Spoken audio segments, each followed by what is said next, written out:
नमस्कार, आप देख रहे हैं CWB हिंदी न्यूज।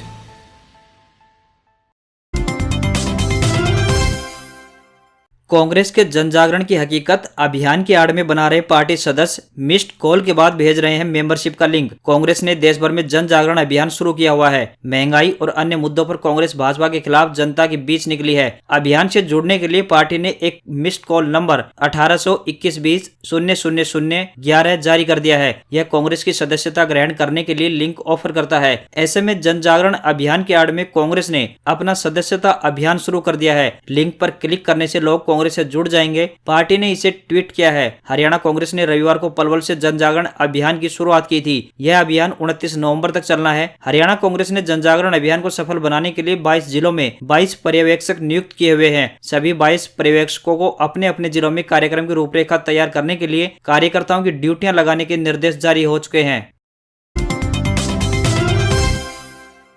अंडर 17 खिलाड़ियों को बड़ा तोहफा। हरियाणा सरकार ने अंडर 17 खेल प्रतियोगिताओं में भाग लेने वाले खिलाड़ियों पर लगी 10वीं कक्षा की शर्त हटाई। हरियाणा के अंडर 17 खिलाड़ियों को प्रदेश सरकार ने बड़ा तोहफा दिया है। प्रदेश सरकार ने अंडर 17 खेल प्रतियोगिताओं में भाग लेने वाले बच्चों पर लगी 10वीं कक्षा की शर्त को हटा दिया है। हरियाणा के खेल एवं युवा मामले राज्य मंत्री संदीप सिंह ने जानकारी देते हुए बताया कि इस शर्त के हटाए जाने से अब अंडर 17 प्रतियोगिता में किसी भी कक्षा के बच्चे भाग ले सकेंगे। अब से पहले नियम था कि अंडर 17 खेल प्रतियोगिताओं में केवल 10वीं कक्षा तक के बच्चे भाग ले सकते थे। 10वीं से बड़ी क्लास में पढ़ रहा बच्चा अंडर 17 कैटेगरी में भाग नहीं ले सकता था।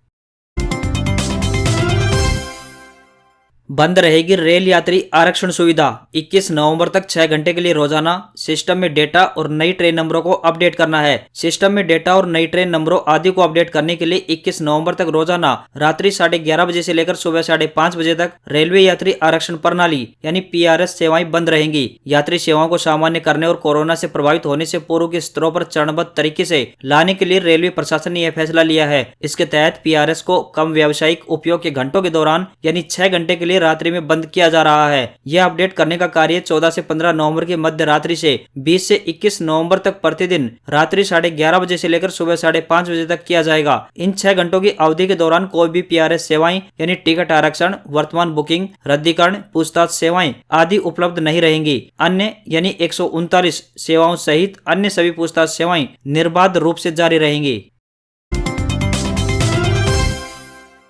हरियाणा SSC ने ALM भर्ती परीक्षा में एक नया प्रयोग किया है। पहली बार प्रश्न पत्र में सभी 90 प्रश्नों के जवाब के रूप में 5 विकल्प दिए गए हैं। 5वें विकल्प में इनमें से कोई नहीं या उपरोक्त में से कोई नहीं लिखा गया। हालांकि कमीशन पर निर्भर करता है कि वह कैसा प्रश्न पत्र तैयार कराता है। यह जरूर है कि 5वें विकल्प के जरिए कमीशन ने उठने वाली आपत्तियों से निजात पा ली है। अब अभ्यर्थी यह नहीं कह सकता कि प्रश्न का विकल्प गलत था। वहीं उन अभ्यर्थियों के सामने भी दुविधा हो गई है जो जवाब याद न होने के चलते तुक्का लगा देते थे, क्योंकि अब उनके सामने 5 विकल्प दिए गए होंगे। एक अभ्यर्थी ने बताया कि 5वां विकल्प संभवतः पहली बार किसी प्रश्न पत्र में आया है। इधर विशेषज्ञ भी यह मान रहे हैं कि कमीशन ने आपत्तियों से बचने के लिए ही ऐसा किया है। ALM के 1300 पदों के लिए रविवार को लिखित परीक्षा आयोजन हुआ। इन पदों के लिए 65,000 युवाओं ने आवेदन किया था। परीक्षा देने के लिए मात्र 43% युवा ही पहुंचे। वर्ल्ड क्लास स्टेशन का उद्घाटन PM बोले, आज गौरवपूर्ण इतिहास और वैभवशाली भविष्य का संगम हुआ। प्रधानमंत्री नरेंद्र मोदी ने भोपाल में 100 करोड़ रुपए की लागत से बने रानी कमलापति रेलवे स्टेशन यानी हबीबगंज का सोमवार को लोकार्पण किया। प्रधानमंत्री ने इस अवसर पर कहा कि आज का दिन देश के लिए गौरवपूर्ण इतिहास और वैभवशाली भविष्य के संगम का दिन है। भारतीय रेल का भविष्य कितना आधुनिक है, कितना उज्जवल है, इसका प्रतिबिंब भोपाल के इस भव्य रेलवे स्टेशन में जो भी आएगा उसे दिखाई देगा। भोपाल के इस ऐतिहासिक रेलवे स्टेशन का सिर्फ कायाकल्प नहीं हुआ है, बल्कि गिन्नौरगढ़ की रानी का नाम जुड़ने से इसका महत्व और बढ़ गया है। इससे पहले करीब 15 मिनट तक प्रधानमंत्री ने वर्ल्ड क्लास रेलवे स्टेशन का अवलोकन किया। रेल मंत्री अश्विनी वैष्णव ने उन्हें स्टेशन के बारे में पूरी जानकारी दी। गीता महोत्सव। अंतर्राष्ट्रीय गीता महोत्सव में दिखेगी आजादी के अमृत महोत्सव की झलक। देश की आजादी के 75 वर्ष पूरे होने पर देश भर में मनाया जा रहा आजादी का अमृत महोत्सव को मद्देनजर इस वर्ष कुरुक्षेत्र में अंतर्राष्ट्रीय गीता महोत्सव के अवसर पर आयोजित होने वाले लगभग सभी कार्यक्रमों में आजादी के अमृत महोत्सव की झलक देखने को मिलेगी। अंतर्राष्ट्रीय गीता महोत्सव का आयोजन 2 से 19 दिसंबर तक किया जाएगा। इस अवसर पर कुरुक्षेत्र के 48 कोस के 75 तीर्थों पर दीपोत्सव के अतिरिक्त युवाओं के लिए गीता मैराथन का आयोजन किया जाएगा। दीपोत्सव महोत्सव कार्यक्रम 14 दिसंबर को होगा। कार्यक्रम के तहत हरियाणा कला परिषद की ओर से सभी 75 तीर्थों पर विभिन्न सांस्कृतिक कार्यक्रमों का आयोजन किया जाएगा। इसके अतिरिक्त सूचना जनसंपर्क एवं भाषा विभाग की ओर से ब्रह्म सरोवर के पुरुषोत्तमपुरा बाग के सामने आजादी के अमृत महोत्सव को लेकर एक विशेष प्रदर्शनी भी लगाई जाएगी, जिसमें स्वतंत्रता संग्राम में हरियाणा प्रदेश के योगदान का दर्शाया दिखाया जाएगा। अब मोबाइल में मिलेगा कोरोना सर्टिफिकेट, कहीं पर भी और किसी भी वक्त ले सकते हैं। रजिस्टर्ड नंबर इस्तेमाल करना होगा। प्रोसेस बेहद आसान है। देश भर में सभी जगहों पर कोरोना वैक्सीन अनिवार्य कर दी गई है। कई जगहों पर तो कोरोना वैक्सीन कार्ड दिखाकर ही एंट्री मिलती है। किसी स्पॉट पर अचानक में कोरोना वैक्सीन का सर्टिफिकेट मांग लिया जाता है और उस वक्त आपके पास सर्टिफिकेट उपलब्ध नहीं होता है। ऐसे में एक नई सुविधा शुरू हो गई है। बहुत ही आसान तरीके से आप अपने मोबाइल फोन पर स्पॉट पर खड़े होकर अपना वैक्सीन सर्टिफिकेट हासिल कर सकते हैं। इसके लिए अपने एंड्रॉइड फोन में 90-131-51-515 नंबर सेव करना होगा। इसके बाद अंग्रेजी में सर्टिफिकेट लिखकर व्हाट्सएप से मैसेज करना होगा। जैसे ही सर्टिफिकेट लिखकर मैसेज भेजा जाएगा तो आपके फोन पर एक ओटीपी आएगा, जो आपको दोबारा से मैसेज में टाइप करके व्हाट्सएप करना होगा। इसके बाद व्हाट्सएप पर सर्टिफिकेट आ जाएगा, वह आप उसे दिखा पाएंगे। जिस भी व्यक्ति को वैक्सीन की पहली या दोनों डोज लग चुकी हैं, वे ही अपना सर्टिफिकेट व्हाट्सएप पर प्राप्त कर सकते हैं। लेकिन मैसेज उसी नंबर से करें जो नंबर वैक्सीन करवाते समय रजिस्टर्ड करवाया गया था। अगर दूसरा नंबर होगा तो सर्टिफिकेट डाउनलोड नहीं हो पाएगा। मौसम समाचार। उत्तर राज्यों में तीखी ठंड का आगाज। हरियाणा में नॉर्मल रहा सबसे ठंडा। इस बार रिकॉर्ड तोड़ेगी शीत ऋतु। उत्तर भारत के राज्यों में तीखी ठंड का आगाज हो गया है। रविवार को हरियाणा में नारनौल शहर का तापमान प्रदेश में सबसे कम रहा। इन दिनों नारनौल शिमला व नैनीताल जितना ठंडा बना हुआ है। मैदानी इलाकों में हर रोज न्यूनतम तापमान में गिरावट दर्ज की जा रही है। रविवार की सुबह उत्तर भारत के मैदानी इलाकों में कई जगहों पर इस सीजन की सबसे ठंडी सुबह दर्ज की गई। राजस्थान का सीकर मैदानी इलाकों में सबसे ठंडा स्थान रहा। वहीं पहाड़ी इलाकों जैसे कि शिमला का न्यूनतम तापमान 6.7 डिग्री और नैनीताल का तापमान 8.0 डिग्री सेल्सियस दर्ज किया गया। इस साल सामान्य से अधिक वर्षा होने के बाद अब सामान्य से अधिक ठंड पड़ने की भी पूरी संभावनाएं बनी हुई है। शीत ऋतु इस बार अपने आप में रिकॉर्ड तोड़ेगी और उत्तरी भारत के मैदानी राज्यों में कड़ाके की ठंड पड़ेगी। इसके अलावा उपरोक्त मौसमी सिस्टम की वजह से पंजाब, हरियाणा, पश्चिमी उत्तर प्रदेश, दिल्ली, उत्तर प्रदेश व पश्चिमी राजस्थान में फिलहाल बरसात की संभावना नहीं है। हालांकि अगले हफ्ते की शुरुआत में हरियाणा, उत्तर प्रदेश व दिल्ली में बरसात की संभावना बन रही है।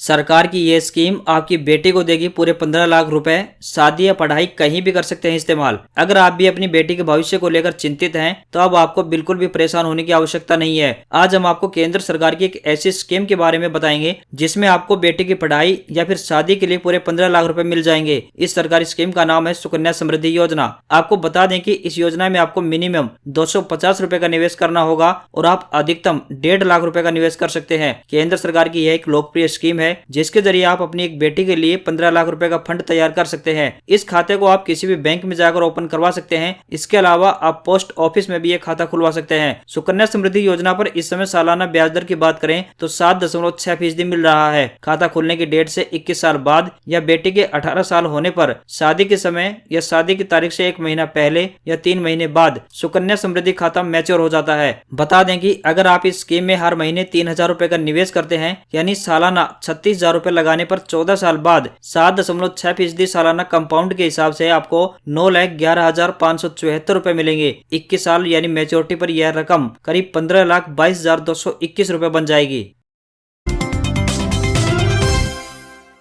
कपास के दाम रिकॉर्ड स्तर पर। एमएसपी 5,726 और बिक रही है 9,000 रुपए प्रति क्विंटल। उत्पादन कम होने से इंटरनेशनल मार्केट में भी डिमांड। बरसात और बीमारी के कारण उत्पादन कम होने की वजह से कपास के दाम में भारी उछाल आया है। सरकार ने सामान्य कपास का समर्थन मूल्य यानी एमएसपी 5,726 रुपए प्रति क्विंटल और लंबे रेशे वाली कपास का एमएसपी 6,025 रुपए घोषित किया हुआ है। वहीं इसकी बिक्री जींद, कैथल, सिरसा और हिसार की मंडियों में 7,000 से 9,000 रुपए प्रति क्विंटल तक हो रही है। इतना दाम मिलने के बावजूद किसान मायूस हैं क्योंकि उनके पास बेचने के लिए कपास ही नहीं है।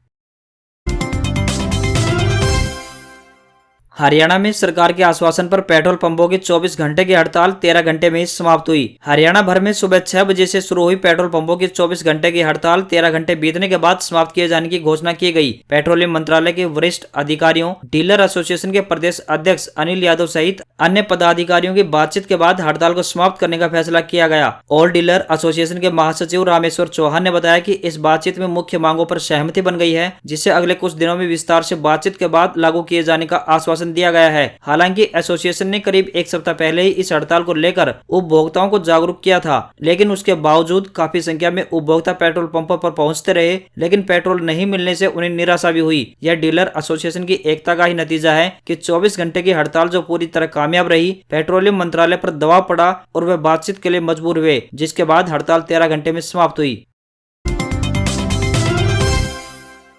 हरियाणा में 2 शिफ्ट में चलेंगे मॉडल संस्कृति स्कूल, सीबीएसई से मांगी गई अनुमति। हरियाणा में बच्चों को गुणवत्तापूर्वक शिक्षा प्रदान करने के लिए शुरू किए गए अत्याधुनिक सुविधाओं वाले मॉडल संस्कृति सीनियर सेकेंडरी स्कूलों को अब 2 पारियों यानी 2 शिफ्ट में चलाने की तैयारी की गई है। इसके लिए माध्यमिक शिक्षा निदेशालय ने केंद्रीय माध्यमिक शिक्षा बोर्ड यानी सीबीएसई से मंजूरी मांगी है। साथ ही फीस माफ करने का भी अनुरोध किया गया है। कोरोना काल के दौरान सरकारी स्कूलों में बच्चों की संख्या में खासी बढ़ोतरी हुई है। प्रदेश में 137 सरकारी मॉडल संस्कृति सीनियर सेकेंडरी स्कूल और 1418 मॉडल संस्कृति प्राथमिक स्कूल चल रहे हैं। प्रदेश सरकार 1 दिसंबर से स्कूलों को पूरी क्षमता के साथ शुरू करने की तैयारी में है। ऐसे में अत्यधिक छात्र संख्या वाले स्कूलों में कक्षाएं संचालित करना मुश्किल होगा। इन स्कूलों में 2 शिफ्टों में कक्षाएं शुरू की जाएंगी, जिससे पढ़ाई का स्तर भी सुधरेगा।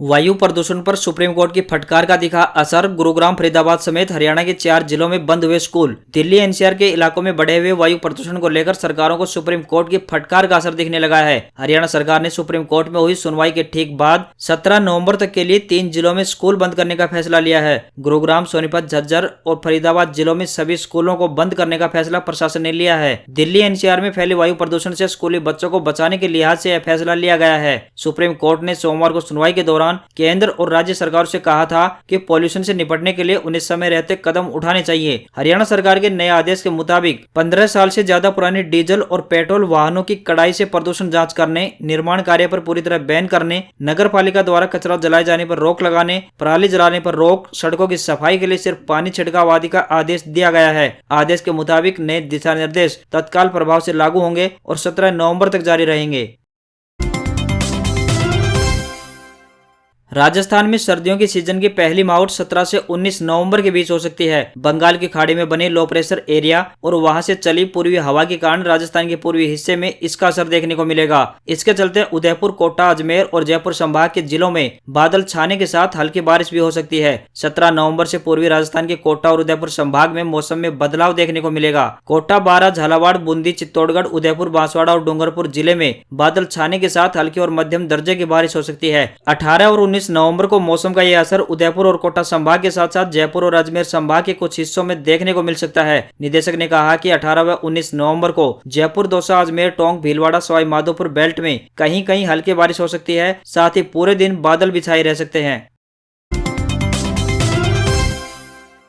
शेयर बाजार अपडेट। 32 पॉइंट्स की तेजी के साथ 60,718 पर सेंसेक्स बंद। निफ्टी 18,109 पर बंद हुआ। हफ्ते के पहले दिन शेयर बाजार बढ़त के साथ बंद हुआ। बॉम्बे स्टॉक एक्सचेंज का सेंसेक्स 32 पॉइंट्स की बढ़त के साथ यानी 60,718 पर बंद हुआ, जबकि नेशनल स्टॉक एक्सचेंज का निफ्टी 6 पॉइंट्स की तेजी के साथ यानी 18,109 पर बंद हुआ। Gold silver update. हफ्ते के पहले कारोबारी दिन बढ़ी सोने चांदी की चमक। सराफा बाजार में 49,163 रुपए पर पहुंचा सोना। हफ्ते के पहले कारोबारी दिन यानी सोमवार को सराफा बाजार में सोने चांदी की चमक बढ़ी है। सराफा बाजार में सोना 160 रुपए महंगा होकर 49,163 रुपए पर पहुंच गया है। वहीं चांदी की बात करें तो यह 203 रुपए महंगी होकर 66,488 रुपए प्रति किलोग्राम पर पहुंच गई है।